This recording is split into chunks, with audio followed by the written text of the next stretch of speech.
Welcome to another episode of Relatively Famous, the podcast where I, Chip White, interview relatives of famous people. My famous relative is Vanna White of Wheel of Fortune, and today our guest is Matt Axton, son of Hoyt Axton, the country music legend and an amazing songwriter, good actor, great actor. I'm looking forward to hearing Matt's story about how he's keeping the family legacy going in his music. And speaking of family, if you're looking for the perfect family vacation or beach vacation, be sure to go to visitmyrtlebeach.com. That's go to visitmyrtlebeach.com. They can guide you on golf trips, beach trips, restaurants, everything along the Myrtle Beach area. That's my hometown. You can find out where I used to hang out. That's visitmyrtlebeach.com.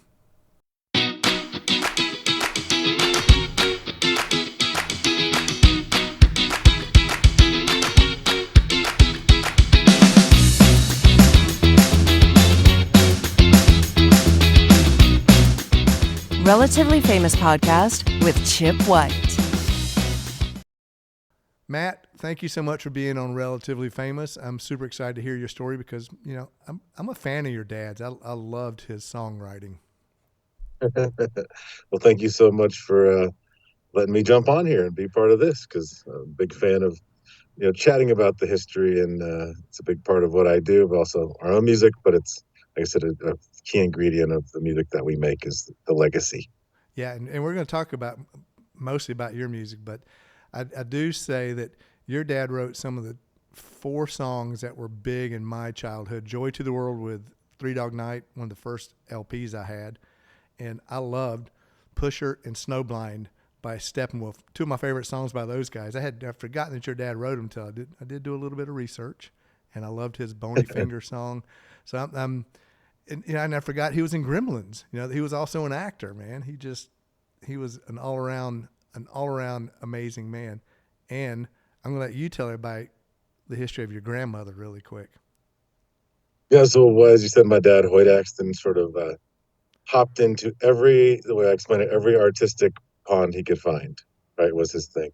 So he's one of the few guys who had a successful career in songwriting and song performance. He toured my entire life and has a lot of dedicated fans still. He did movies and TV and voiceovers and commercials. He sort of just did a little bit of everything back in the day. So I'm very proud of his, how tightly he is weaved into the culture of Americana.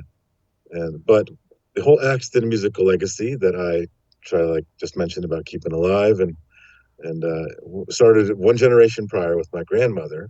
Her name was Mae Boren Axton, and she was a part-time school teacher and songwriter in the early 1950s, hopping all over the country, mainly around Oklahoma, Texas, and Florida, because my grandfather was a army man, so they jumped around a lot.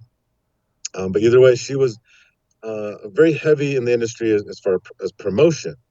She was one of the few, if not the only, women in that industry at the time in the early 50s.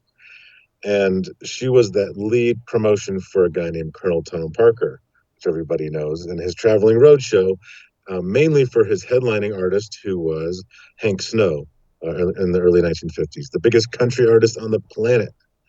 And the first big claim to fame for my grandmother was that she saw young Elvis Presley start opening up for Hank Snow on these tours in the South, and saw sort of the fervor that was getting stirred up around him. And because of her PR background, promotion background, she went to the head RCA and she convinced them to take a chance and sign Elvis away from Sun Records. And they did. They took a big chance and they signed him to, at that time, the biggest contract in music history of $20,000. Wow. That's right, $20,000, friends. Enough for 12 beers in Los Angeles is what that is, right? But either way, they signed Elvis to this contract, and after about 4 or 5 months, they didn't have any hits, and they were getting a little worried that they took this risk and it wasn't paying off. So they knew the history of my grandmother writing some songs, and she had, like, Earl Scruggs covered a couple, Patsy Cline covered a couple, so she had a little name as a songwriter at that point. But she was sort of contracted by them to write Elvis's first hit. So like, you got to get Elvis on the map.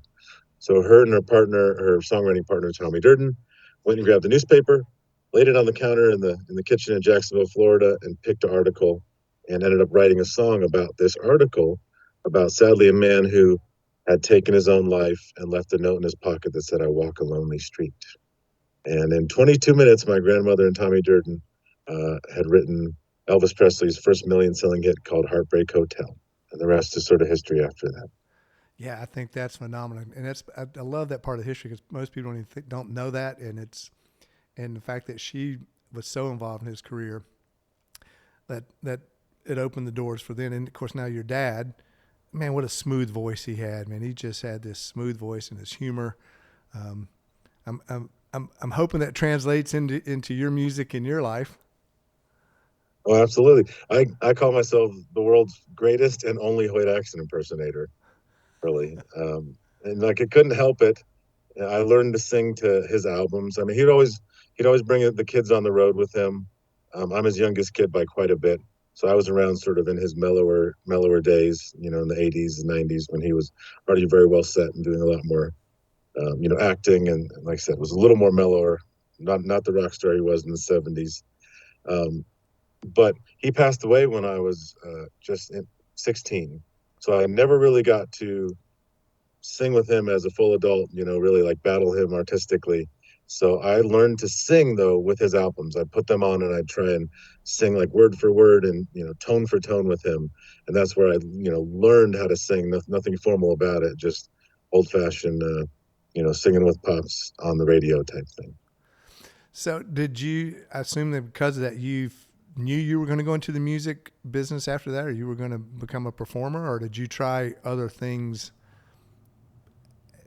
before you decide like this is my calling, this is what I'm going to do? Yeah. So like I said, music was something that was always around, being in a double generational artistic family like that. And my mom was my dad's piano player and music manager in the band. So there was no way to escape the artistic lifestyle. But I was supposed to go do something in sports. I went out to University of Oklahoma and went out for a big football, tryout, and sports were really my main thing. And then ironically, I ended up hurting my knee playing basketball, and that's when I first picked up the guitar seriously. That's when I was laid up. I got some surgery. I was laid up for 3 months, and I just decided to pluck on a guitar, and the rest is history. I haven't put it down ever since. So that was almost 20 years ago at this point. But So, so it was a mix. Music was always there, was always encouraged, but it was never forced on me, and I just sort of fell into it naturally. so possibly if you'd have played football, you and Toby Keith could have played football together in Oklahoma. Yeah, well, I think he might have been one generation above me, but Okay. we definitely would have hung out. We would have hung out. Yeah. What do you now? Did your other siblings? Did you guys all do music together? Or I know you said you're younger, but is that a kind of a tight knit brothers and sisters kind of thing, and you guys sing together ever, or you just kind of are on the road? And it wasn't like the Carter family all jumbled into a big thing going like that. It was different. So my next closest sibling, my sister, is 16 years older than me. So I get all the good parts of a sibling, but I didn't have to share any of my toys and stuff. It was great. It was a great way to do it, kids. But they all my siblings tried to do something in the arts. My sister is amazing. Theater, did a lot of theater, did a lot of acting, tried to do that more than anything. And my middle brother tried to do the traveling troubadour thing forever. My oldest brother's the smart one. He went into production. He went behind the scenes and figured out how to run videos and cameras and microphones. And he's the one who still has a job nowadays. So very smart. There's many different ways to survive in that. so do you, now, if I was you, I'd be going, "Yo, brother, I need some music videos for all these songs that I'm doing." Have you tapped into that? Do you guys work together?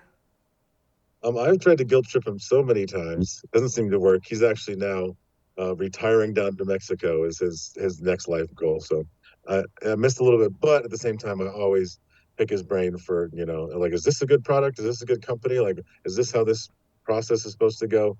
So I try to use him as much as I can. But like I said, he's sort of the quieter brother who stayed in the background and did stuff opposed to the very loud other siblings. But luckily my mom is the best resource I have. She's still sharp as a tack. She still plays in the band whenever we're up.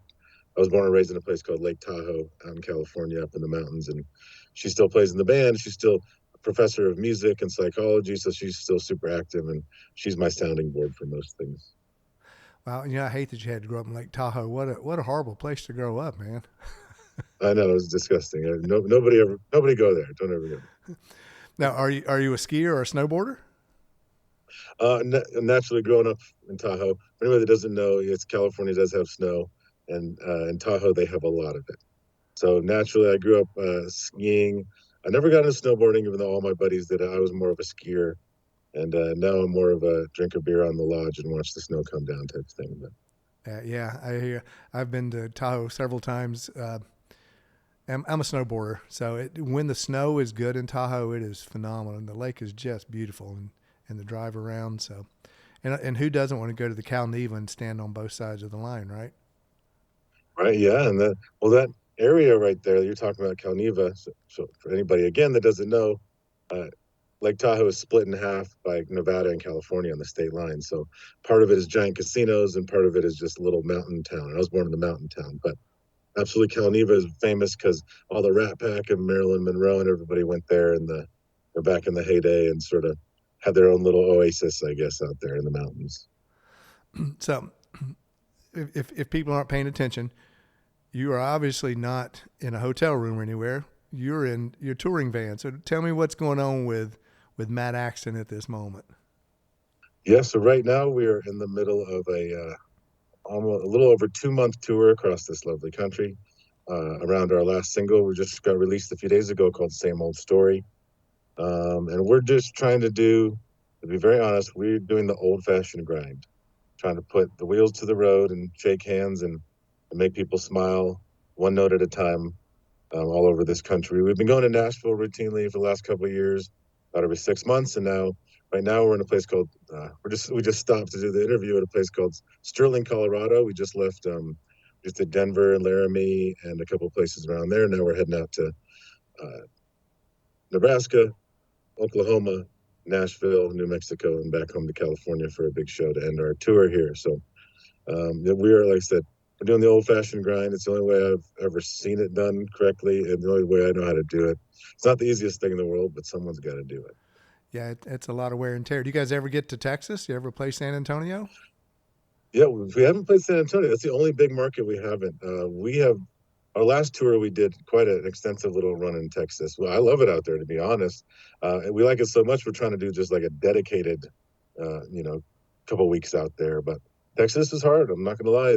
It's a very it's a tight knit state, and it was hard to break in there for a while. But we've snuck into Austin a couple of times, and like I said, we really just want to play anywhere that the music is needed and the good people are. Very simple that way. Yeah, and we need to have you at Green Hall or JT Floors. Those are two legendary Texas music venues that I think you guys would probably rock with your family history. Oh, yeah, we've tried to get it into Green Hall a few times. So, yeah, if you have any power, poke them for us. Absolutely. Yeah, I'll poke them, but I have no power. Oh, dang it. That's all right. Every poke counts. So when did you start writing music for yourself?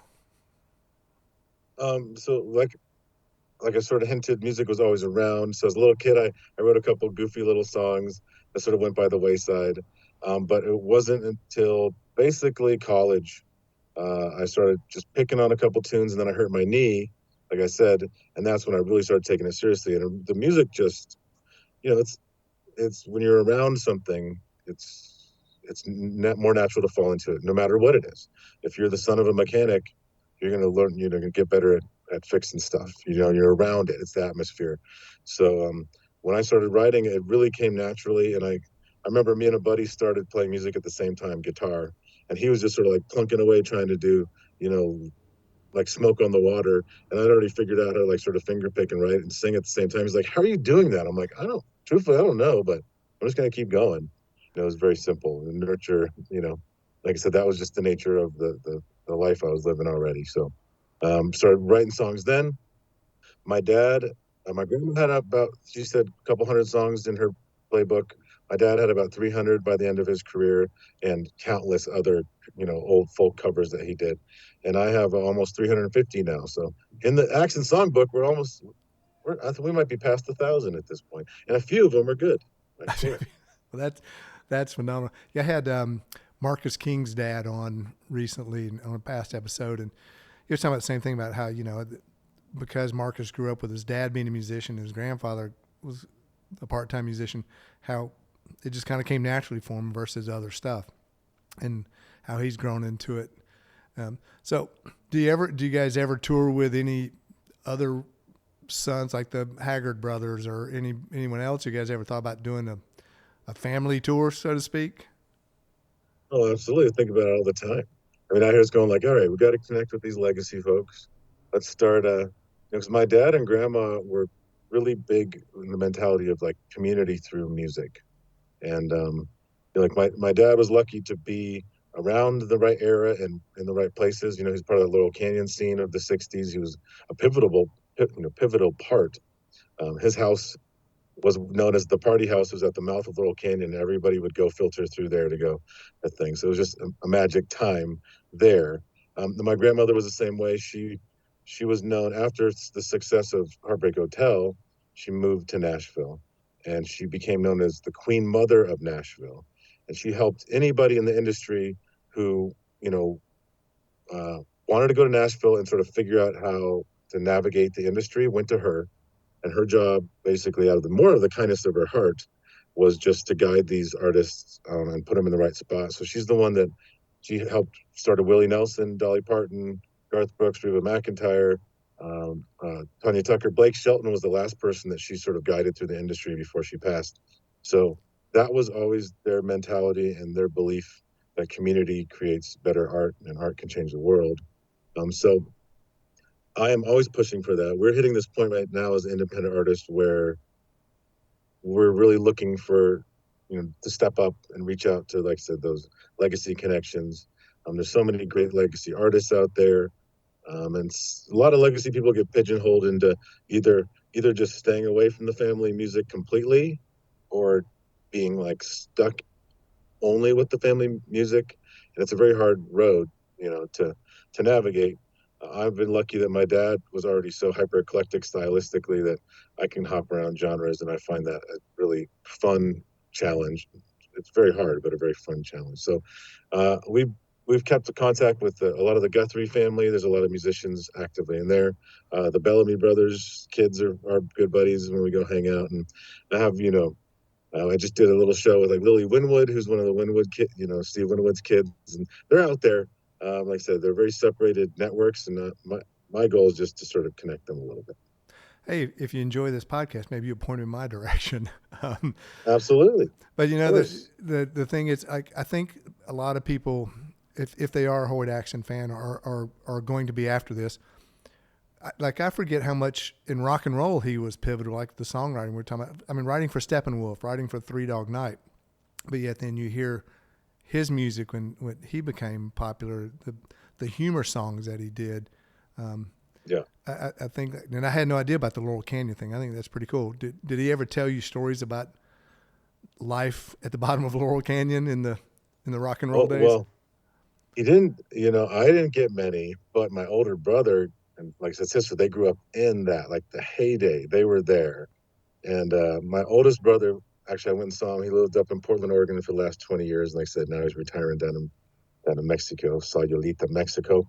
But he told me a story when I saw him in December. We did a Pacific Northwest tour, and he said absolutely he remembers routinely. This is a routine that he would wake up and get ready to go to school, and that it would be sort of like the birds are shooting pool in the back. Dylan's making some coffee.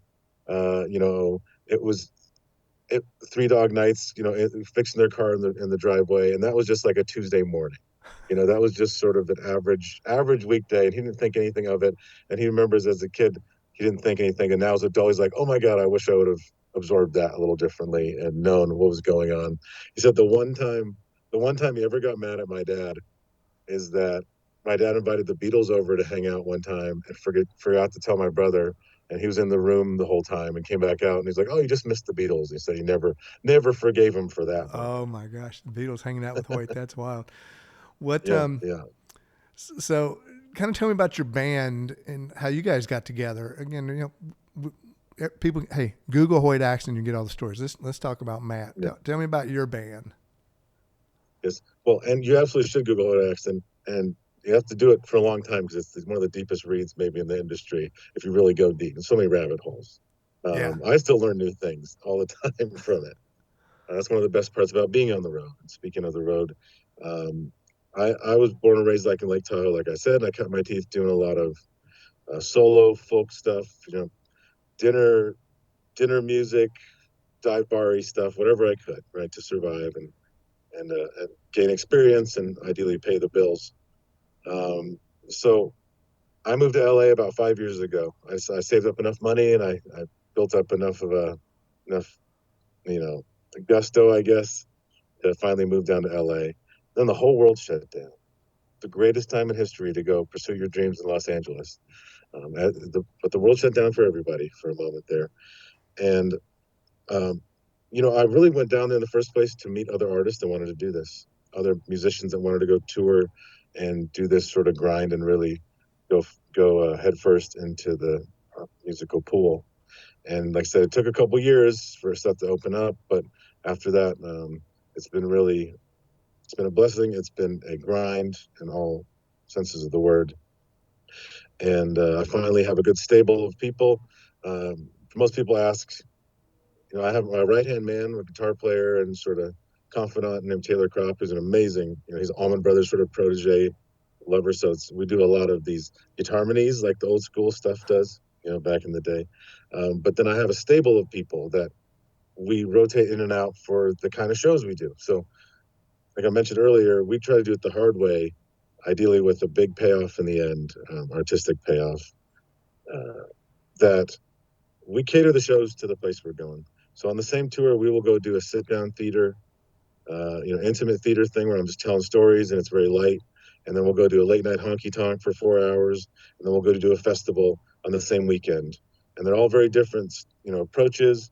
But in the end, we just want to make a good show for the people that are there and make it an organic experience. I know that sounds very hippy dippy, but it's true. And so I have, like I said, a stable of musicians. Some people can disappear for a day. Some people can disappear for a weekend.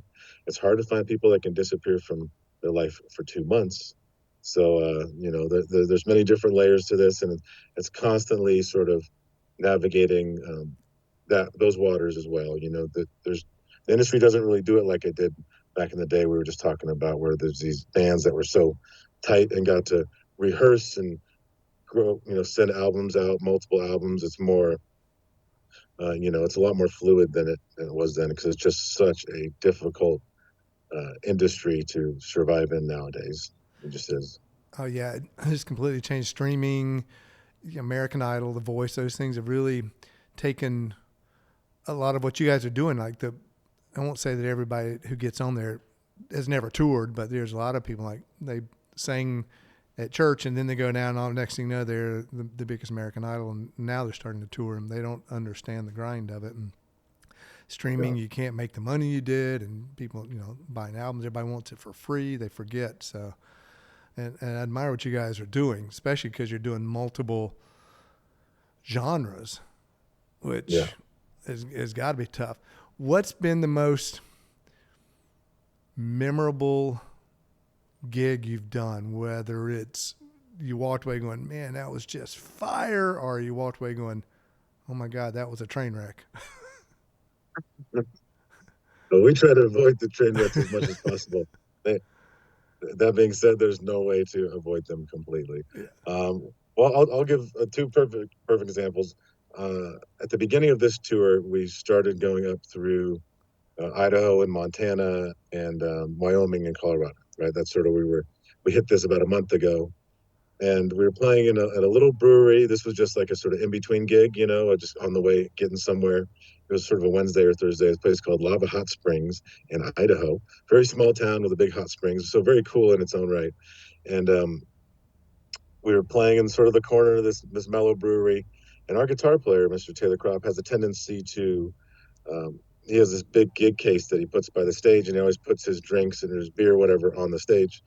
And he has a tendency to knock them over. That's sort of a thing. He's one of those guys who can, you know, play masterfully with his fingers, but is not the greatest using full body motion. That's the nicest way to put it. But he usually knocks over at least one glass of something per gig. And it was getting towards the end of our gig, and all of a sudden there's this little splash of water coming out, and we all like look over at Taylor like, ha ha, oh, Taylor messed up again. And all of a sudden we're like, that that's not a little bit of water. And all of a sudden there's this flood starts coming out from the back of this building, and it turns out one of the hoses broke on one of these big fermentation devices, and it started flooding the entire place that we were going in. So we had to, you know, act emergency, pick up all our gear and put it on the tables, and just sort of like, our beer mat still smells like hop. It's pretty hoppy. I mean, our drum mat is pretty hoppy still now from that. But that was just like 3 weeks ago. So that was the first one where we've ever caused a flood. That was a new one. But I got to say, the best show for me, they're always the ones where I get to go pull my dad's old band on stage. It happens every once in a while. There's a few members are still in Nashville. I just played with one up in Missoula. I get to play with them in LA whenever I can. And that's sort of magical, because not only is it like connecting this full circle, but they were all, my dad always focused on getting hyper talented musicians in his band. So it's always a blast to play with people that are that good and seasoned, you know. Those are the most magical things. This is a little brag on for me. I recently started a music festival in my hometown of Tahoe City. It's called the Tahoe Joy Festival, and it's completely free music festival. All of the money we make goes to local music and environmental nonprofits. And this will be our third year coming up in June. But last year we were able to make the event happen in full force, and raised many thousands of dollars for local nonprofits. Had a bunch of local and regional bands showcase, and tried to do a bunch of good things. And that one maybe felt the best ever, because I was like, it takes so much effort to make something like that happen, and to see it work, and to see thousands of people out in the crowd all celebrating the joy aspect of music and community. That one made my heart the happiest, even though I was dead tired after that day of playing music and carrying a bunch of tables and yelling at staff members. I don't do that. But Yeah, I've been a film festival director, and the work that goes into it, it's fulfilling at the end, but man, the work you put in, and congratulations on that. And playing with your dad's band, do they come up to you afterwards? Do they go, man, it was like playing with your dad, or you sound like your father? Is it as a big a joy for them as it is for you? Do they kind of communicate that with you, or? Well, absolutely. I mean, it brings them back. Like I said, that was a magical time in history, I think, for music, right? I think the mid 50s to the mid 70s was the heyday, the great old days.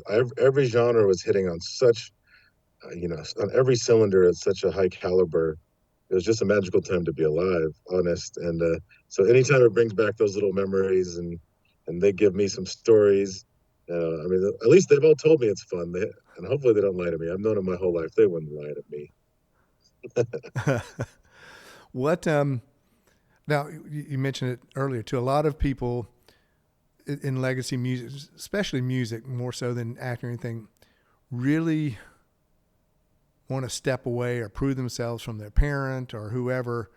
And you seem to really embrace that. Is it really a deep joy for you to sing your father's music, to not try to say, I'm Matt, I'm not Hoyt? Does that make sense, the question, how I'm asking it? Absolutely. And I truthfully, that's probably the question I get the most on all these podcasts and every interview when we do new stuff, because especially being a double legacy thing, it's a lot to carry, especially for me, trying to just do an independent artist thing, trying to grind and survive on my own, and also trying to carry that legacy. It can be, I have always viewed it as an honor to do that. And I always feel like instead of me carrying them, I'm just sort of walking side by side with them. And the aspect of exposing new people to them, or seeing that moment in everybody's eyes when they realized that my dad was the same guy who wrote that song, who's in that movie, who was doing the voiceover. Like, to see that moment, that happens all the time. That's pretty magical for me. Like, spread the Axton musical gospel is, like I said, it's an honor. And I know it's very different for other artists, and for me, because my dad passed away so young, it's the only way I know to keep him alive. He'll live as long as his music is hitting the airwaves or hitting people's ears, and that's part of my motivation, quite a bit. And the more I learn about my grandmother, the more she's actually sort of overtaking my dad, because she was so pivotal in so many artists' lives. And when you think of all the people you know that Heartbreak Hotel inspired so many of the biggest artists in the world to become musicians. And that hits me sometimes. Where it's like, if my grandma would not have done that, if she wouldn't have connected and saw that potential in Elvis, and been forced to write that song for him and hit the way it did. And I mean, Elton John talked about it in his acceptance speech. Paul McCartney, Keith Richards, the David Gilmour, the biggest artists in the history of music, have all said that Heartbreak Hotel was sort of this pivotal spark point for them to want to be musicians. And that is something that I humbly, carry and try to preserve. And, that's an honor above all honors. It'd be interesting if your dad was still alive, to have him on the show talking about, oh, so you're the son of the writer of Heartbreak Hotel, and wonder, kind of his take on what life would, was like as him in the shadow of his mom, Well, so, I mean, the story, I'll do it real quick. I'll add a little addendum on this. So when my grandma was writing Heartbreak Hotel, the story my dad would always say is that he came home one day after football practice at Robert E. Lee High School in Jacksonville, Florida. And he came home, this is the way he tells it. He came home to make himself a triple-decker peanut butter and jelly sandwich. He walked into the kitchen and he saw Elvis and my grandma in the living room talking about the musical life, the joys of this, the adventures of the musical lifestyle. And he said, like, hit him right there. He's like, that's what I want to do. He's like, I want to be a musician. And he started writing some songs. And after a small stint in the Navy, he did the real grind, where he just took himself and a guitar and drove all over the country and went to every musical space he could find. He went up to Manhattan, hung out with all those guys for a moment, went to Chicago, hung out with the blues guys, drove across the deserts and hung out with all the folkies and the country people. And he really absorbed it that way. And that's probably why he was so hyper eclectic too, is he just absorbed so many styles. And like I said, he just wanted to write a good song. He didn't care what genre. As you mentioned earlier, he's one of the few people to have success in multiple genres too, right? Joy of the World is considered a pop rock standard, but then the Pusher is like psychedelic rock. Greenback Dollar was his first hit for a band called Kingston Trio, which is straight folk. And then the No No song was a #1 hit for Ringo Starr, which is like just tongue in cheek, goofy sort of country stuff. And he really just wanted to make a good song. He didn't care what genre it was, which was something that I think was unique to him. And it's something that I really try to keep alive, and good or bad, I try to do. Yeah, it's funny when you think back to the No No song, Snowblind, Pusher. There were a lot of like almost anti-drug songs that he was writing that became these, like I said, psychedelic hits, or like for a long time it took me to realize that Snowblind Friend was about, Yeah. I wonder if that was, like you said, just his house being at the end of Laurel Canyon, he got to experience all this. So he was able to write from the dark side of the era to the light side of it. And Well, both. Oh, go ahead. No, go ahead, Nan. Well, I was gonna say both Snowblind Friend and The Pusher were songs written from direct experience.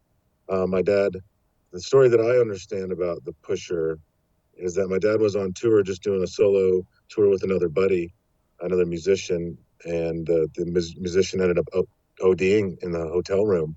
My dad woke up and the guy had passed, and my dad said it was like so traumatic that he sat down and wrote The Pusher, like right there, And similar with Snowblind Friend. I mean, that era I call that era of musicians the test generation. People are just like, here, try this pill, try this powder, see what happens, keeps you awake, do your gig. And it took a lot of people down, and that's what Snowblind Friend is about. Just seeing those people, these talented people falling, losing the battle to these substances. And so they were all directly. My dad was no saint, friends. I never saw him go on a jog or eat a vegetable. He's an Okie. And he was part of that crazy crowd. And he only lived to be 61, but he lived a million lifetimes in those 61 years. But at the same time, like I said, almost all of his music came from experience and the ups and downs, and that's where truthfully the best art usually comes from. Yeah, wow, 61. He was. I'm going to say it because I'm a little older than him. He was young. Yeah. Hey, so we're about out of time. What is the one question that I didn't ask you, or the one thing that you really want people to know about whatever, your dad, that we didn't talk about? That's tough. That's tough. And we talked about a lot of, that's pretty good. We talked about the movies, the TVs, when the voice, we didn't dig into the voiceover stuff very much, but, um, and we hit on the community thing. I guess my main thing would be it's passed down from generation, like I already said a little bit, the universal joy that art and music and caring about that stuff can bring. My dad and grandma really cared about it. I'm trying to do it. So anybody out there, if you want music and art to have a value in your community and your life, you got to go support it. Go support those little bands. Go tip. Go buy merch. We live off of your merch and your patronage, your smiles and your tips. And it doesn't seem like a lot, but this industry is just so ruthless and hard. So if you have music or people you like, go support them. That's the best thing you can do, and we can make this world a more joyous place. It's not that hard. It just takes a little bit of work, and we can do it.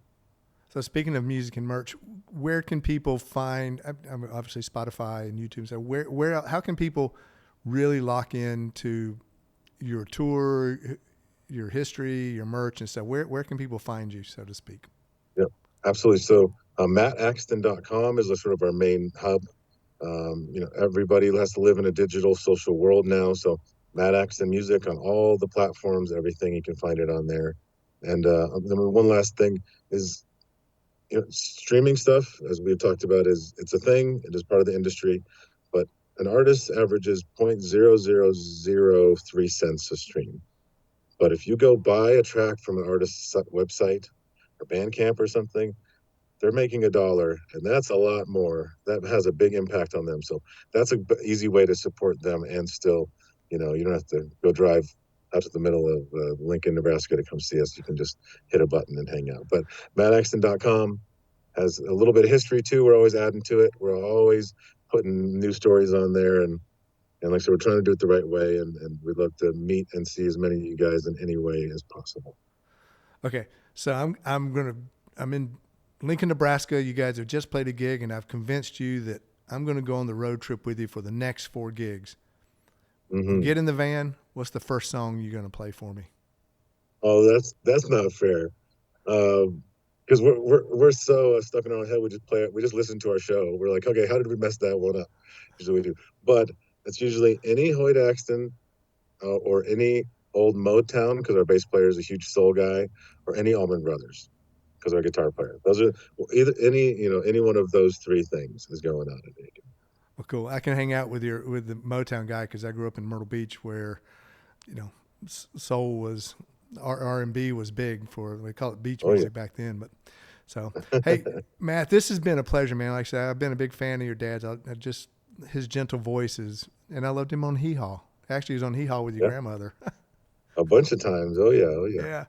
So I appreciate your time. Tremendous luck on the tour. Remember to go to mattaxton.com and get your merch and your songs, and keep supporting it. And the music festival, again, tell us about that. So it's called the Tahoe Joy Music Festival, and it's Sunday, June 8th. It's a completely free benefit festival. And my goal is to take that formula and take it to other places. So if you guys need joy in your neighborhood, you reach out, say hi to us, and we'll try to figure out a way to bring more joy through music and art and community. You can't go wrong with that. Well, cool. And hey, push this when we come out. We'll let you know when this episode drops. Push it on your social medias. Any of the other legacy kids, if you've had fun, point them in our direction. They can find me at podcastrelativelyfamous@gmail.com and say, hey, call Chip, man. He'd love to have you as a guest. Matt, it's been a super pleasure, man. You're awesome, man. Thank you. Well, thank you for the opportunity, and you're awesome too. And absolutely, I'll send a bunch of people your way, and we'll, like I said, keep spreading the joy. Cool. Thank you, man. I suggest you guys go Google Hoyt Axton if you hadn't, man. The rabbit hole is deep, and what a gentleman of music. Matt, that was awesome. Thank you for your time. I want to thank you, the viewer, the listener, because without you, our podcast would just be nothing. We would be sitting there in cyberspace. Appreciate your time as a viewer and a listener. I want to thank our sponsor, visitmyrtlebeach.com. Again, if you're looking for a great beach vacation, go to my hometown and my area and go to visitmyrtlebeach.com. That's visitmyrtlebeach.com and plan the best vacation. I want to thank Nelco Media for producing this. I want to thank Nelco Comics, the cool background where we do our studio. If you're looking for an amazing comic book, go to nelcocomics.com and check out what they have. And if you're famous or related to someone famous and you want to be a guest, reach me at podcastrelativelyfamous@gmail.com, podcastrelativelyfamous@gmail.com. And Matt, thank you. Thanks, everyone. Till next time. You've been listening to Relatively Famous with Chip White.